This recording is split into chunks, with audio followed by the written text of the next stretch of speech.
ассалому алайкум дӯстон, хуш омадем ба шабакаи мо. Аллакай имшаб, яъне шаби 4 ба 5 март турнири калони UFC 285 баргузор мегардад, ки дар он варзигари машҳури тоҷик Лоиқ Раҷабов бо варзигари бебохти аргентинӣ Эстебан Рибович муҳориба мегузаронад. ва дар ин навор мо ба шумо маълумоти пурра медиҳем ки дар куҷо ва соати чанд шумо пахши мустақими ин турнирро тамоман бепул тамошо карда метавонед. барои ҳамин наворро то охир тамошо. Инак дӯстон, шаби 4 ба 5 март турнири калони UFC 285 баргузор мегардад, ки дар он ду муҳорибаи унвонӣ, якчанд муҳорибаҳои рейтингӣ ва албатта ки дебюти Лоиқ Раҷабов дар ташкилоти UFC баргузор мегардад.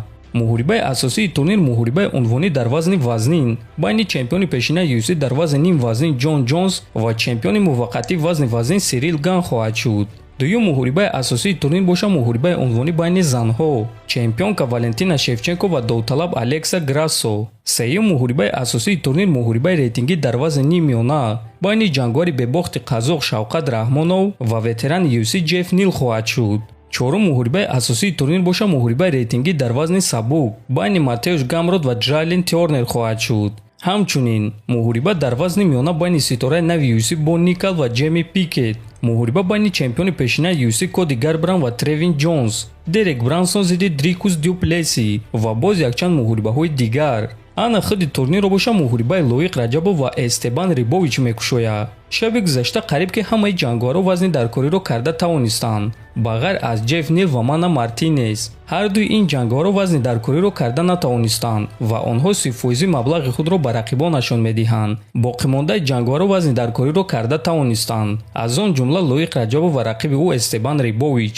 чӣ гуна ки дар боло қайд кардем, турнир шаби 4 ба 5 март баргузор мегардад ва аз соати 1:30 ба вақти Москва ва 3:30 ба вақти душанбе оғоз мегардад. ана муҳорибаҳои асосии турнир бошад аз соати 6:00 ба вақти Москва ва 8:00 ба вақти душанбе оғоз мегардад. муҳорибаи Лоиқ Раҷабов ва Эстебан Рибович аввалин муҳорибаи турнир хоҳад шуд. аз ҳамин хотир ин муҳориба соати 1:30 ба вақти Москва ва 3:30 ба вақти душанбе оғоз мегардад. акнун мегузарем ба қисми асосии навор, ки ҳамаи мо шумо барои он ҷамъ омадаем. дар куҷо пахши мустақими ин турнирро тамошо карда мешавад? дӯстон, якчанд вариантҳо ҳаст. ҳозир ҳамаашро мегӯем. якум вариант ин шабакаи UFC Fight Pass.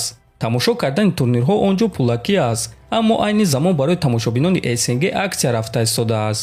дуюм вариант бошад ин телеканали Матч Боец. шахсоне ки дар Русия қарор доред метавонед дар телеканали Матч Боец ин турнирро тамошо кунед.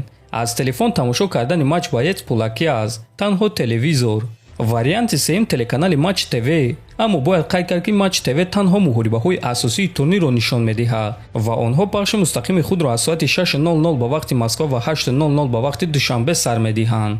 варианти охирон ва аз ҳама варианти оддӣ ва бепул ин